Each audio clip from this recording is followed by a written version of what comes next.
so excited to have Richard on this morning and Mr. Prime Properties himself. Where are we? Good morning, man. How's it going? Good, good, good. So thanks for blessing us with a few minutes of your time today. So, Rich, let's just start.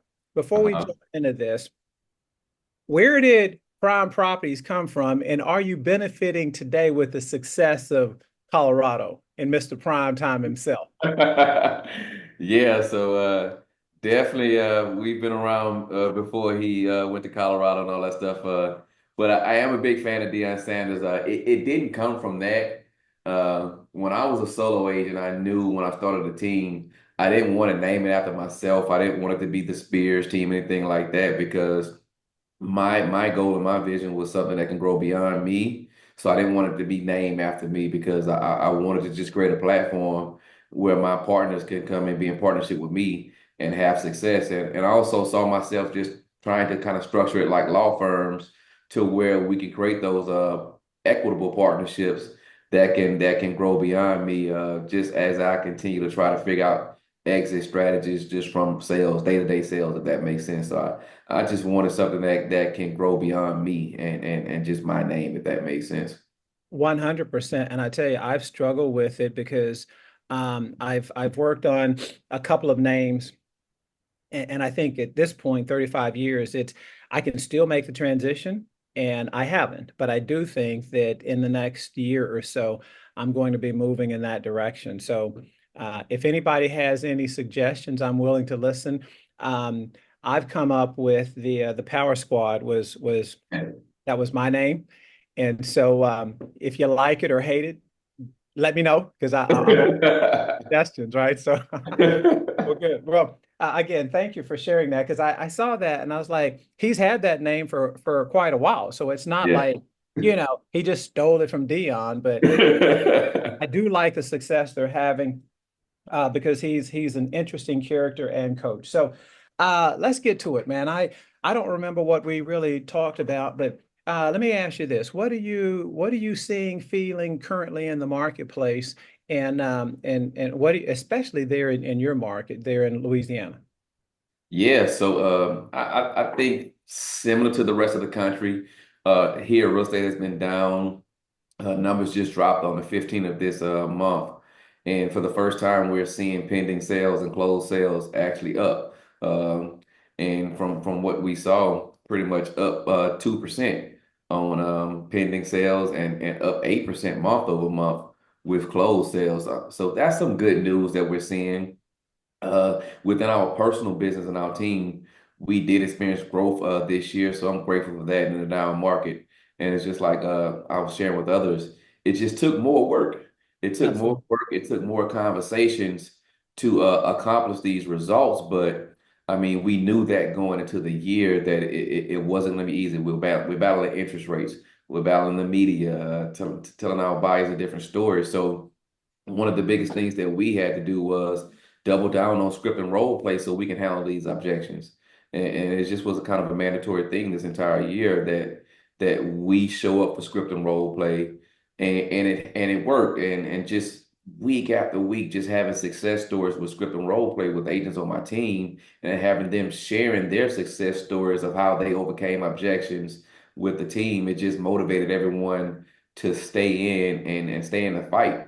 And so I think that's one of the biggest things that we did this year. We had more conversations, but we had better conversations because of the practice from script and role play. I love that. Now, how many folks are on your team? Eight agents. 8 agents. Okay.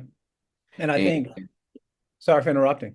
no, I was just gonna say, and when I say eight agents, these are all pretty much brand new people. I have one agent that's been with me for 3 years. Um, of that, two of those agents are brand new to the business this year. I mean, spanking brand new, and one is in the running for rookie of the year in the office, and the other four, this is just their second year in real estate. I love that. And I think for me, and I think we had chatted about it briefly, this harkens back to the repetition of boredom, right? So speak on that because I think we've got to get comfortable there. Yeah. Yeah, I remember attending Gary Keller's second leadership class in Austin when he rolled out that new leadership class program that he's teaching out there, and that's one of the things that kind of stuck with me. It's just hearing him and Jay talking about a lot of times we don't continue to achieve a high level of success because it gets monotonous. We're pretty much showing up doing the same thing every day. We just pretty much having conversations with people. One, we're practicing, we're scripting role playing. Then we're having conversations with people, figuring out new topics week after week to have these conversations so it's not the same boring forward scripts or just asking for referrals. And then following up with people every day, going on appointments. And we all know appointments are just like scripts as well. We're saying the same thing in these buyer consultations and these listening consultations. And so it's pretty much week after week of the same things. And I mean, if you're health conscious, I mean, now you're throwing that in there. You're going to the gym every morning. You're eating the same boring foods every day, and that's pretty much what life has looked like. It's just it gets very monotonous and boring, and a lot of times what can happen is when we try to throw things in there to change things up a lot, especially when we know something was working and it's brought us some success, but we try to throw in these new shiny objects instead of just sticking with what works. A lot of times I think we can find ourselves getting off track. And it just reminds me of something that I heard. I was on a panel and one of the commentators, moderators, I mean, he just mentioned something that stuck with me. And he said that, he just kept hearing this term this year that we have to get back to the basics. And what he said that stuck out to me was, why did we get away from the basics? Yeah, if we know it works, why get away from the basics? Because we Because want to be one, creative, yeah, right? Yeah. because it's one. Mm-mm, mm-mm. So again, what does the basics look like for you and your team? So script and role play that we know. Yeah. Where are we? So for us, and especially with new agents, I try to make sure that uh because Gary Keller says we have five things that we're supposed to be doing. We're supposed to be having conversations. We're supposed to be setting appointments. We're supposed to be going on appointments. We're supposed to be negotiating contracts, and we're supposed to be practicing with your script and role play. So I try to make sure that they're building habits, and not just them, myself, because I like to lead by example. I like to make sure that we're building habits around the top income producing activities. So going back to script and role play, that's something that we do 3 times a week, and that's at 8:30 in the mornings. And from there, just making sure that everybody's intentional about planning out their call list the night before. So just big on planning, and just what does our week look like if we take Sunday to plan out the week? If we take every night to plan out the next day, if we take the end of the month to plan out the next month. So using these tools that we're all familiar with, the 411, to be able to plan out our activities and make sure that we're blocking time for these main activities. We all have our time block for script and role play, making sure that we time block lead generation, but not just blocking the time for it. Who are we going to call? Making sure we have the list of people that we're going to call the night before. So when we show up in the office, we know what we're doing. Make sure we have topics of discussion based on whatever's going on new in real estate in the world that we may think is a great topic. For example, one of the builders had 20,000 in incentives last week offering to buyer. So that was our topic of discussion, making these phone calls. Hey, one of the builders that we're working with is offering $20,000 in assistance to help you buy your rate down, to help you with closing costs, to buy appliances. Who do you know that may be able to take advantage of this that we can call, right? And just making sure that we have some topics of value. So when we're making these calls, now we know what we're saying. So it just takes a lot of the stress and worry away from it because we know who we're calling, we know what we're saying, and we've already practiced it on each other, right? And from there, practicing our consultations. We still practice our buyer consults and practice our listening consults because one of the things I know is if we continue to practice on each other, we get so great at it till it gets hard to make a mistake. Absolutely. Yeah. And so now we're showing up to these appointments and we're having higher conversion ratios because we're practicing it so much. And again, just keeping things simple and keeping things basic. And from there, just being very intentional about making sure that we are providing value to these buyers and sellers, because I think that matters the most right now in this market, because it's not like during the COVID years where if you had a heartbeat, you can sell a house. Now you really have to provide value to people and show them while it's still a great asset to buy, even with rates being high right now. 100%. 100. Again, skill matters. Do you have any idea what your cost to conversion rate is for your team? Yeah, 1 second. We use Sisu to track all of our data. And do you like that? I do. It's very easy. It's easy to keep up with, and yeah. So just looking at it from a conversation standpoint to appointment set is 4.5%. From appointment set to appointments met is we have 81.4% from set to actually met. And from there, from those appointments met, it's about 21.6% from buyers that actually converted into opportunities. And on a listening standpoint, it's 64.5% from these appointments met that are actually converting to opportunities. Hmm. Interesting. I'm tracking that now myself, and I used to forever ago. But again, we're getting back to the basics, right? I think success is simple, just not easy. And my old conversion rate was somewhere around 1 out of 40, and I'm sure today it's higher than that. But I think moving into 2025, I want to know what the number is so that if I know I've got to reach 60 people, 80 people before I get a solid lead, then you know what? That motivates me to get that 60 or 80 or 100, whatever the number Yeah, is, let's get it done because you know that you got a blessing coming. So, yeah, way I look at it. So, yeah. so give me one of the basics that you got away from, and you go, why in the world did we get away from it that you've brought back? Can you think of one? Uh,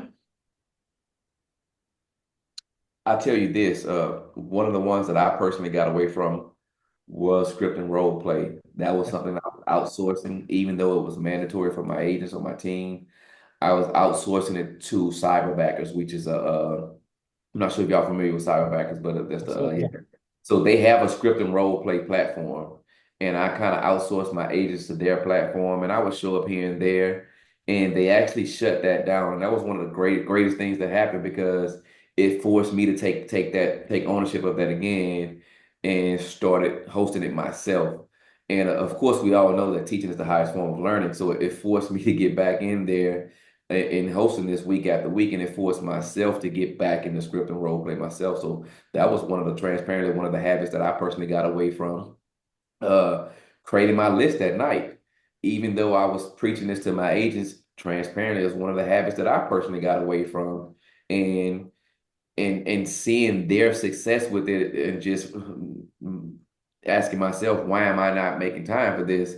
Because I can make up all of the excuses of me having to do one-on-ones with them, take their phone calls and help them, but there's still time to do the things that I need to do as well. So that was one of the things that I personally got away from that I got back to. But outside of that, That's plenty. yeah, yeah. Right? I can't think of much because that's one of the things that I think we've done great is just keeping everything super simple and just showing up doing the basic things week after week, and holding everyone accountable to what we're supposed to be doing. Absolutely. And it's funny for me. And that's why I asked the question. I'd gotten away from my personal notes. And Mhm. so I'm back on that because again, it's a simple process, right? And I know that most folks who've gotten those notes, uh, I have a higher callback just by simply doing that. They receive the note and they're like, Ben, thank you so much for that, right? And I'm most of the time I'm just reaching out, checking on you, right? And I always end with, reach out to me regardless of whether it's real estate related or not, right? Because I want to be that resource. And again, I'm like, that's so simple to simply add back. I'm like, why in the world did I get away from it, right? Got busy, wanted to create all these other things. No, get back to the damn basics. So here we go. Here we go. So Yeah. sweet. All right, now give me, Rich, share with us one of your biggest failures. Because I think in hearing what maybe one of your failures are that we can learn and grow from that. Because maybe we share the same failure, or you might now keep us from making that mistake. Can you think of one? Yeah, I'll tell you what, one of the biggest mistakes that I made early on, especially with the team, was being afraid to really hold my agents accountable. Yeah. Yeah, so just transparently, by nature, I'm a people pleaser. Yeah, yeah, I am. I'm a people pleaser. Yeah, and so in the beginning, holding them accountable was hard for me because I didn't want to upset anyone. I didn't want to ruffle any feathers, Mhm. and that's just the nature of my personality. And it wasn't until I was having a conversation with a good friend, John Sheplack, and he was pretty much, and he made a statement that was true, and it gave me a paradigm shift that holding someone accountable is actually the highest form of love, and as a team leader, if we're not doing that, then we're actually doing them a disservice. Mhm. Because if someone entrusted me with their goals and entrusted me to be able to help them and lead them to accomplishing their goals. And I'm not returning that by actually holding them accountable to the activities that they're committing to, then I'm actually doing them a disservice. I'm not helping them. Yeah. And that was one of the biggest paradigm shifts for me. And back then, some of the agents that I had back then with me are no longer with me. I actually coached them out of the role. But once I learned that, and the agents that I have with me now, in doing it right and actually holding them accountable to what they say they're going to do. And the second thing, mistake I learned, and I learned this from Gary Keller, what he taught was that if they author it, they own it. But if I author it, I own it. And I'm not sure why it took him making that statement for me to figure this out because I myself personally have been in coaching for the past 6 years, and I know from being on the receiving end of that, the best coaches are going to ask you the great questions that are going to help you self-discover. And so why wasn't I making sure that my agents were self-discovering as well? Because if I'm constantly telling them what to do, that's me authoring that, and they don't own it. But once I started to realize that I had to coach my agents the same way that I'm being coached, and making sure that as bad as I want to help them and give them the answers, I have to let them self-discover so they author it and they own the activities that come with it. So I think those were the two biggest mistakes that I made as a leader is one, just not holding them accountable in the beginning and not authoring their goals and just not letting them author and own that.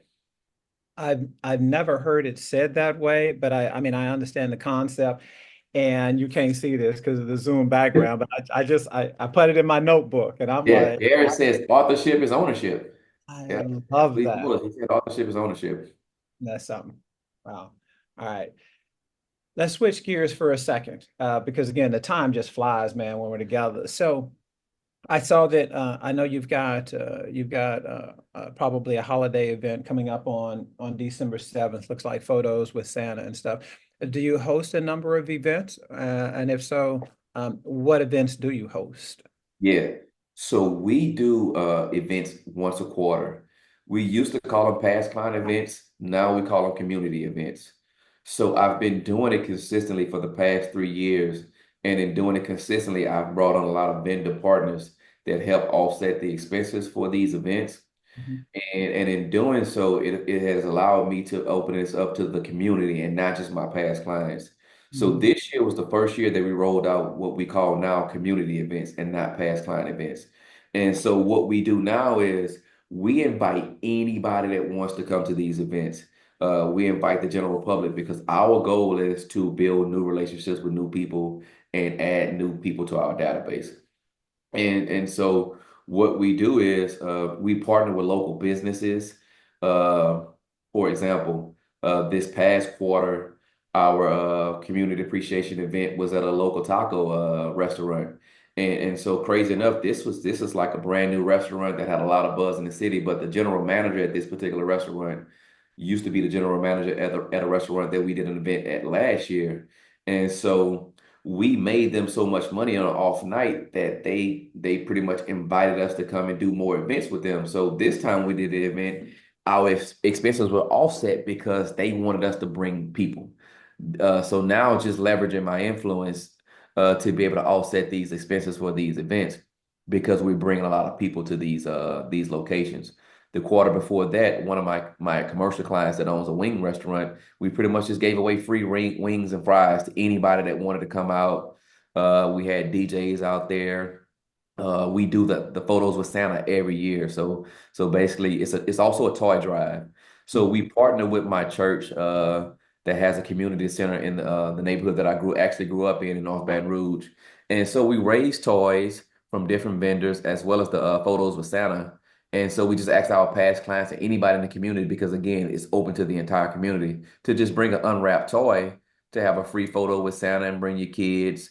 And then we take those toys and we donate it to this church for the kids. And so just finding ways to also turn these community events into give backs, because that's a part of our mission as well. So all of the community events have give backs tied into them, where we donate the funds and proceeds from these events to local charities. And that's where I was headed. I figured you had a component there.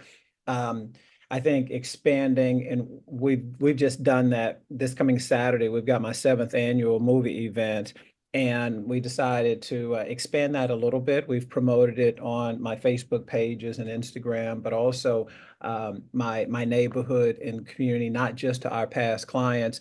And about a month ago, I did my annual jazz event, and talking to our brothers at the coalition team there in Yeah, DC area, Harrison was like, "Yes, Ben, with everything you're doing, it's okay to charge."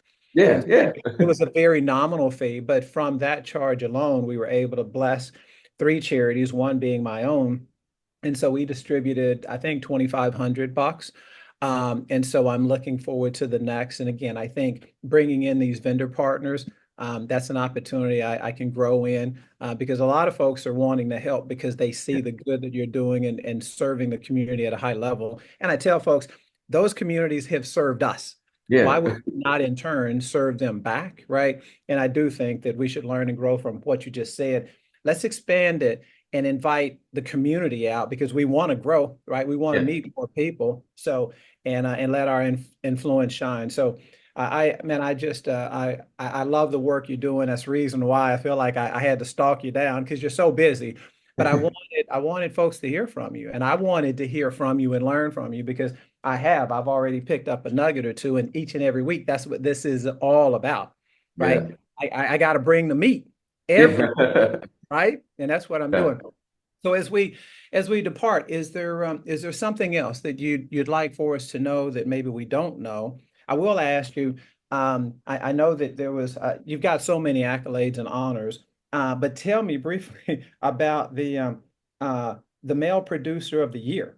What was Yeah. involved in that? And then was there a calendar? Did you have to take your shirt off or what?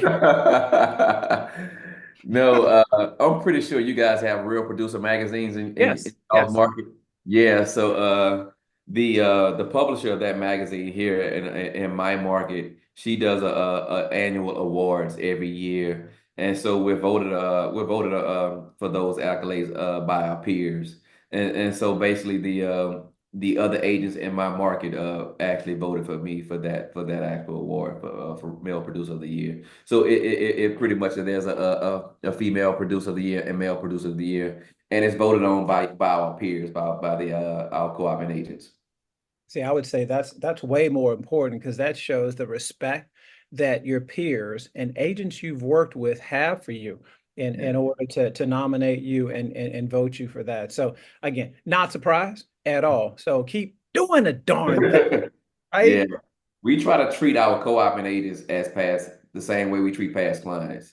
So the little things that we do for past clients throughout the year, throughout the transaction, clients, we do the same thing for co-oping agents because I don't see them as competition. I see them as opportunities to build relationships as well. And one of the things I teach my agents is if we build these long-lasting relationships with co-oping agents, and we're in multiple office situations, and they remember the experience that they had with doing business with us, they may be more inclined to take our offer over another offer. And so that's always my goal in dealing with co-oping agents. We want to deliver an experience to them just like we're delivering an experience to the customer as well. That doesn't even surprise me, man. I only expect that. I mean, top notch from you guys there at Prime Properties, and you deliver. And so again, I think there's another lesson. And I feel the same way. I've always said that at the end of the day, I want to be the consummate professional. So when Yeah. they walk away, they're like, you know what, boy, that Ben Baker, right? I mean, he's fair, he's honest, right? Um, it makes it easy then for me to circle back and develop that relationship. Occasionally, yeah, they decide to join our family, but it's never even about that, right? And you hit the nail on the head, especially when this market changes and all of a sudden, they're considering your offer and this offer, and they're like, man, please, we're going to work with Prime all day, right? Yeah. I 100% agree. So, Rich, I appreciate you, man. Unless there's something else, shoot, let's go slay today because there's some folks who need our help, and it's our responsibility to go find them. Correct. Yeah, I Correct. believe. So, guys, I appreciate you. Thanks for chiming in. Rich, thanks for blessing us today with a few minutes of your time. And uh, again, did I bring the meat this week? I brought it. I'm telling you, ah, if they author it, they own it, Yeah. right? I mean, I've got 8 lines of notes that I've made here, but that one right there will also resonate with me. So, and I'll be making sure to bring that to my team. And other than the Power Squad, if you guys have another suggestion for the name of my team, author it, send it to me. I'm willing to consider it. So appreciate you guys. If you need anything, you holler, right? This young man, he's in Louisiana, right? And tell him again that the area you're in. Yeah, so my team services South Louisiana, and that's pretty much everything around Greater Baton Rouge, if you're familiar with LSU, and Yes, sir. everything around Greater New Orleans area, if you're familiar with the Saints. So pretty much we cover those two markets.